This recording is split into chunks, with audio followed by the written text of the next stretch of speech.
let me tell you, we've talked a lot about the Constitution and so forth today, and I got the opportunity to be at the Small Business Freedom Alliance the other day.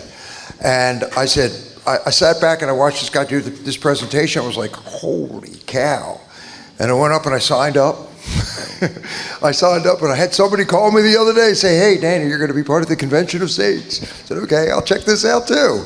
Like, I'm not busy. So, but I figured it would help us grow and everybody would be able to learn how we can take our country back. There's all kinds of different ways. We've learned all kinds of ways to lose it and not pay attention to what's going on. Now we're here today to find out how we can take it back. So without any further comments from me, we have Mr. Al Torres. All yours, my friend. Thank you for being here. He was on short notice too. I said, Al, would you like to have a spot? Oh, the Lord said I should take this spot. Well, first of all, thank you for letting me be here tonight. My name's Al Torres, and I'm with the Convention of States. Convention of States is actually an organization of volunteers, patriots, if you will, who are looking to return the power back to the people, to the American people where it belongs, back to the states. We're looking to use the Constitution itself to help put this country back on the rails it was supposed to be on. You see, the principal thing about the Convention of States is that Washington will never fix itself.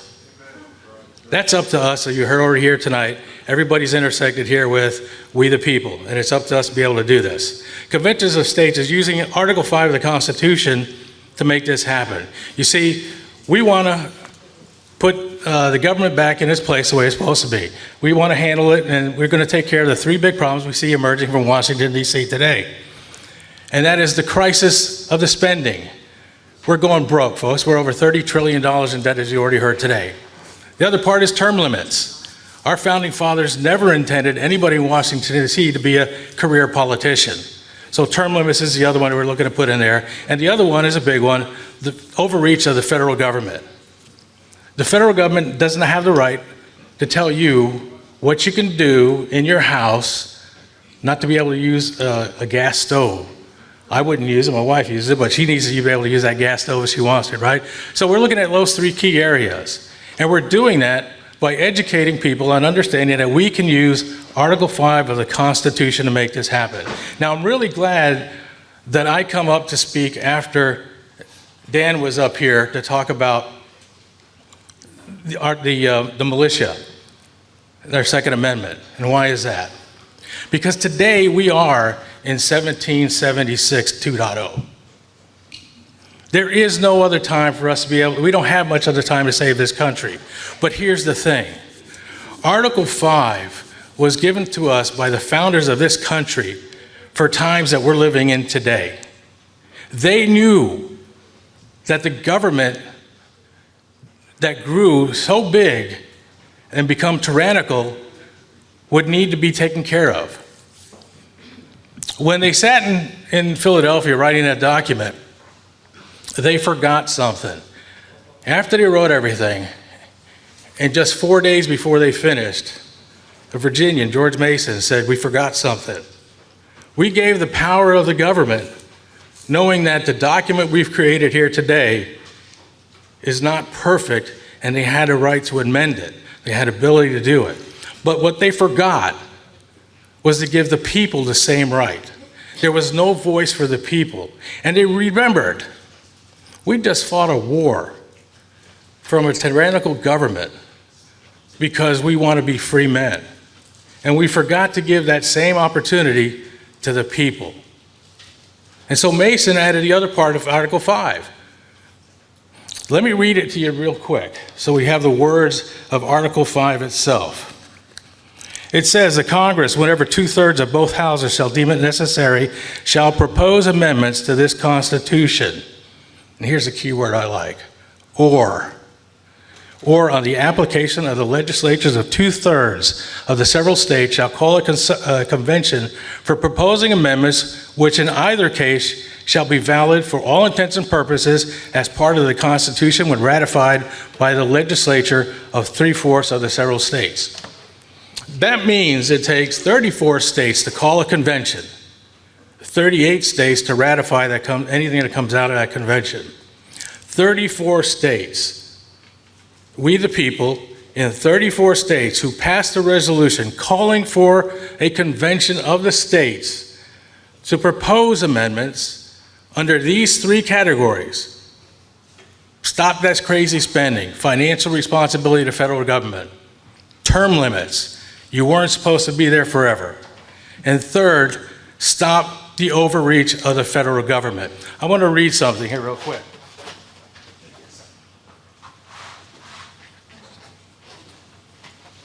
I'm really glad I brought some show and tell stuff. But I want to read something real quick because it's on these videos and unfortunately it's not up here. Something that's unique that we've heard about everybody here about what's happening in this country and where we've lost our way. Personally, for me, getting involved in the Convention of States brought me back to a path that I was lost from, being back to God, right?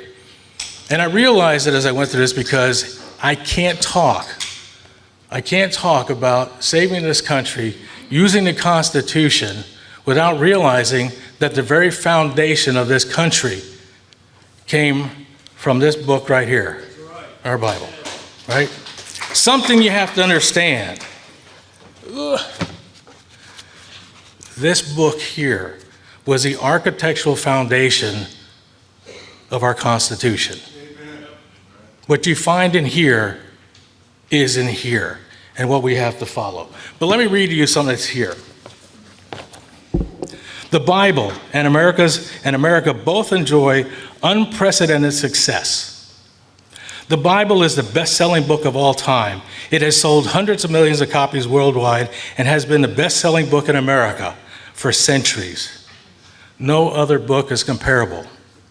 Similarly, America is unrivaled in its success. Born in 1776 with the Declaration of Independence, she has only one form of government since the United States Constitution was ratified in 1789. Neither our closest allies nor our fiercest enemies have experienced the stability with which we have been blessed. The accomplishments of both America and the Bible are unmatched, but not unrelated. For the Bible was the key factor in America's success, a fact largely unknown today, but widely acknowledged by national leaders through American history. For example, Franklin Delano Roosevelt said these words: "In the formative days of the Republic, the directing influence of the Bible exercised upon the fathers of the nation is conspicuously evident. This book continues to hold its unchallenged place in the most loved, the most quoted, and the most universally read and pondered of all the volumes which our libraries contains. We cannot read the history of our rise and development as a nation without reckoning with the place of the Bible has occupied in shaping the advances of the Republic. I suggest a nationwide reading of the Holy Scriptures for a renewed and strengthening contract with those eternal truths and majestic principles which have inspired such measure of true greatness as this nation has achieved." I submit to you, the disease that's in America today, that sees where we are today, is ignorance and apathy. That's where we are. Our history is getting lost. They're tearing down statues. They're trying to get rid of our history, those who are ignorant. There are others who sit down and don't have a voice. Like you heard one of the speakers say earlier today, if you're retired, your 401k is all right, your house is paid for, sit on the sidelines. I could sit on the sidelines. I've retired twice now. I'm good where I'm at in life. But you know, this is not something I just feel like doing. This is my obligation. I am a patriot. I am a Christian. I am a conservative. I will not apologize for being that. Right? This is an obligation you and I have. We talked a lot about, you heard a lot about the Constitution today. There's a video here I'd love for you to see, but I'll be doing more of these so you'll be able to see them. But if you look at this right here, this is the Constitution, right? It's a pocket Constitution. It's 4,000 words, 7,000 if you add the Bill of Rights. The problem with it is this right here, 10 pounds, over 3,000 pages, is the Constitution that is used in Washington, D.C. This is what's wrong with our country. This right here. This has what we call the abridged Constitution. You can get it through the U.S. Publishing. It has every Supreme Court decision made on any topic that's in the Constitution. This is the one they like to use. When you heard them screaming about, "You're taking away my constitutional right to have an abortion," it's not here. It's in this one. Article 5 of the Constitution is 2 paragraphs in here, 2 short paragraphs. It's 14 pages in here. We've gotten away from the words of our founding fathers. As I think it was Abbott who said here earlier, you go back and you look at the dictionaries from those days and look at the language that was used then and what it actually meant. That's what you need to go by. That's what we have to go back to, and we have to look at, and we have to make it happen. So what we've done here with Convention of States is actually in parallel to what you heard about the militia and the Second Amendment. Why is that? Because if you don't want to have that Second Amendment in use, if you don't want to have to use that militia to defend the country that we have today, then I ask you to look at the Convention of States and use Article 5 of the Constitution, which allows us, without the use of force, to say, this is the change we need in Washington, D.C. It's also something to know is that we truly also believe in our Second Amendment rights. You see, when I talk to groups, sometimes I'll ask them right off the bat, out of those freedoms that you saw that were listed there, the 10 amendments we have of the Constitution, which one of those do we pay for in order to use? Anybody know? Second Amendment. Second Amendment. We have to pay and ask the government to do that. You know what? Free men do not have to ask permission to be armed. You don't ask permission for that. We don't beg the government for that right. It was given to us. It is the only one written in there that shall not be infringed upon. When you tax me, when you force me to ask the government permission to be able to carry a firearm, you are infringing the right that it was given to me. Amen. Those rights, as you've heard everybody else today, come from God. They didn't come from the government. The government has no power that we the people did not give them. None. Yet we are afraid to do that. See my shirt? Right? See my shirt? Right? Thank God my wife's here. You know, that's it. We've gotten away from this. Everything that I do with Convention of States, every time we have a meeting, we get together, we all get together to do this. We start out with prayer. Because we know that the foundations of this country, that's what guided us. That's what got us here. Let's talk about where we are. I love talking a little samples of here, so I'll get to do this. If you don't think it's time to be engaged to this and don't think it's late enough, let me read you something here. Saul Alinsky's doctrine. These are 8 steps to topple a nation. 8 steps to topple a nation. Healthcare. You control healthcare, you control the people. It's happening now. Poverty. If you increase the poverty level as high as possible, poor people are easier to control. And they'll not fight back if you're providing them everything they need to live with. That's happening now. Debt. Increase the debt to an unsustainable level. That way, you are able to increase taxes, and this will produce more poverty. That's happening right now. Gun control. Remove the ability to defend themselves from the government. That way, you create a police state. Let me read that one again. Remove the ability to defend themselves from the government. That way you're able to create a police state. It didn't say take the guns away to avoid gun violence. It's to stop you from protecting yourself against the tyrannical government. Welfare, take control of every aspect of their lives, food, housing, and income. That's happening today. Education, take control of what people read and listen to. Take control what children learn in school. That's happening today. Religion, remove the belief in God from the government and the schools. That is happening today. Class warfare, divide the people into the wealthy and the poor. This will cause more discontent, and it will be easier to take, i.e. tax, the wealthy with the support of the poor. That is happening today. This is how you're supposed to topple a nation. It's happening today. It's time for us to not be afraid. It's time for us to fight back. It's time for us to stand up. We have a Declaration of Rights that came here in Virginia. Let me talk about where Convention of States is here in Virginia today. There are 19 states already that have passed a resolution calling for a convention of the states.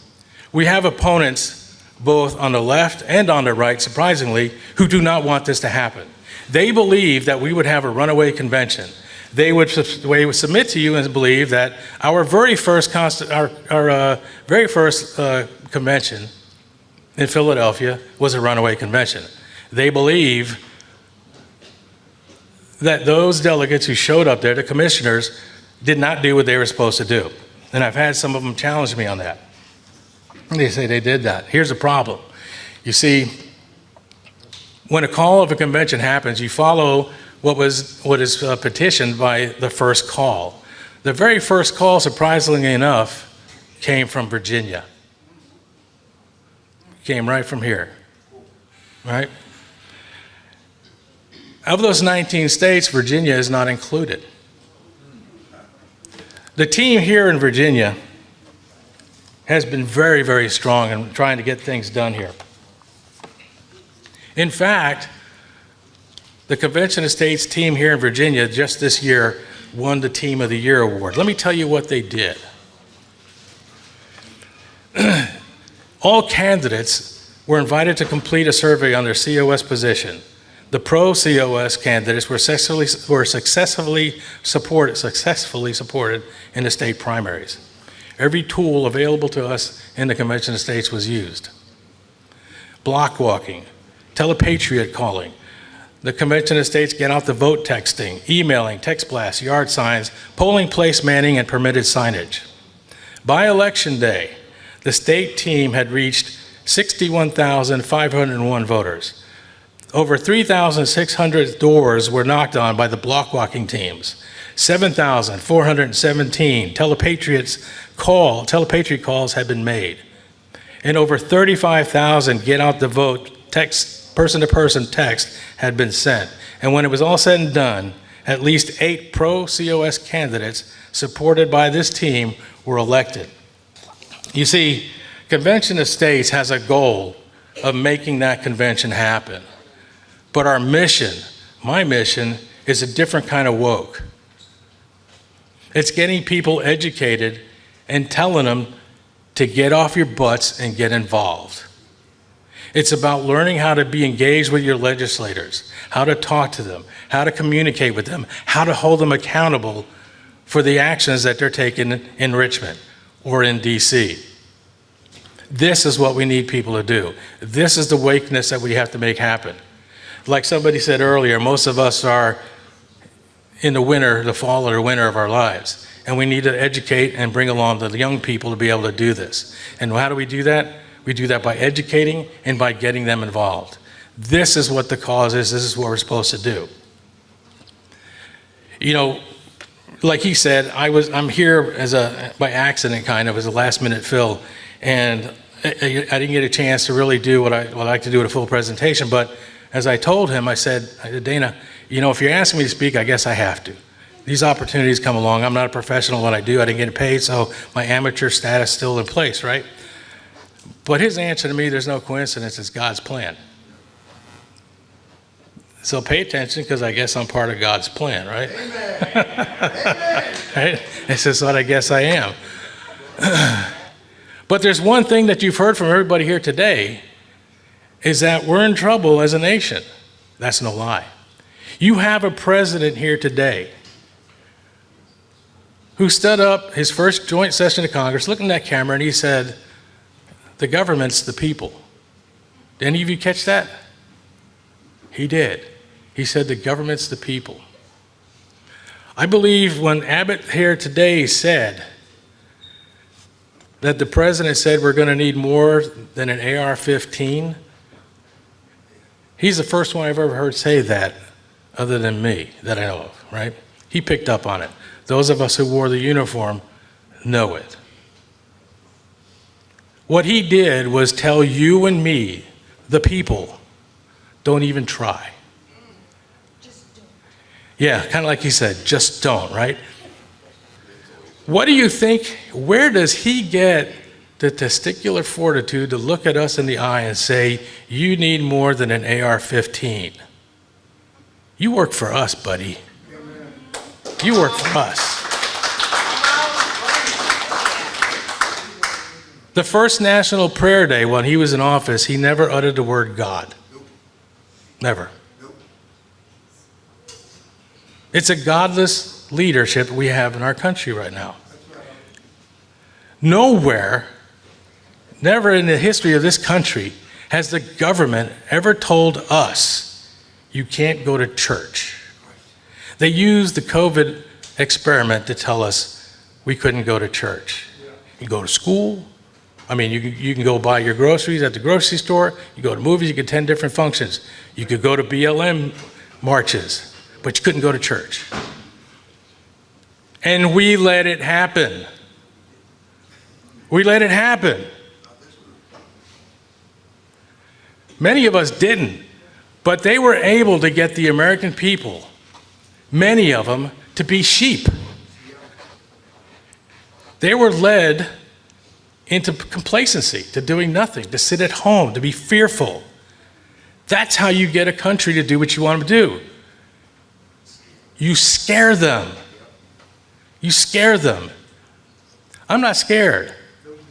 I have the Constitution behind me. I have the Bible behind me. I have God standing next to me. I'm not afraid. And my message to you is to go out to other people and tell them, don't be afraid. You have two options.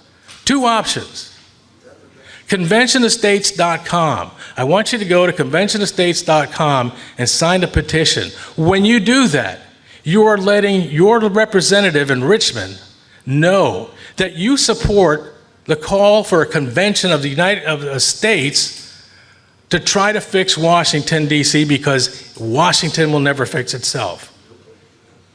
The men and women here in Virginia, in our capital, are afraid to let it happen.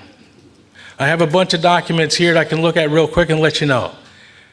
And I don't understand it based on the history of the state of Virginia, why they're afraid. The Virginia Declaration of Rights. The Virginia Declaration of Rights was drawn upon by Thomas Jefferson for the opening paragraphs of the Declaration of Independence. It was widely copied by the other colonies and became the basis of the Bill of Rights. It was written by George Mason. It was adopted by the Virginia Constitution Convention, June 12, 1776. Virginia has the history behind what happened in Philadelphia. Virginians, those men were the ones who started to get us where we are here today. And yet the current people in charge down there in the Capitol are afraid.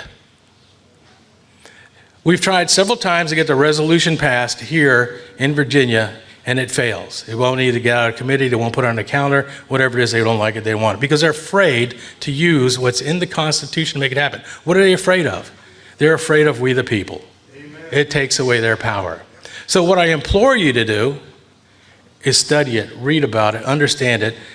Come to whatever meetings I put up here later on, we talk about it some more, to understand that you have the power. You have the power to take the first option, which is Article 5 of that Constitution that says, we too can amend the Constitution to fix Washington because you won't. We too have the power and the right to do that. And in fact, if any one of our founding fathers were here today and see what was happening today and saw that we didn't use this tool, they'd turn over in their graves. And they'd say, what happened to the country we gave you? You heard it before, generation away. I think that generation's here. And I think it's up to our generation to say no. Hell no. America is an exceptional country. You heard it mentioned today what makes us so great. You forgot one. As a superpower, this country has never used that power to take over another country, unlike others. We help people, we don't destroy them. American exceptionalism didn't happen by accident, and it wasn't easy, right? It wasn't. It was a struggle to get where we are today. And what you have to do, you have to be dangerous to those people who oppose freedom. Be dangerous to those who oppose freedom. And with God by your side, you walk with hope for this country. I don't believe it'll go down, but we don't sit by and do nothing. You get involved and you make it happen. Convention of States is trying very hard. We've got over 5.5 million supporters across the country. Over 275,000 veterans have signed up for this. We're making it work. We believe what we're doing. We believe that this has to happen. Will it work? Will it be in time? I don't know. But another phrase that was, another quote from Sam Adams said, duty is ours. The results belong to God.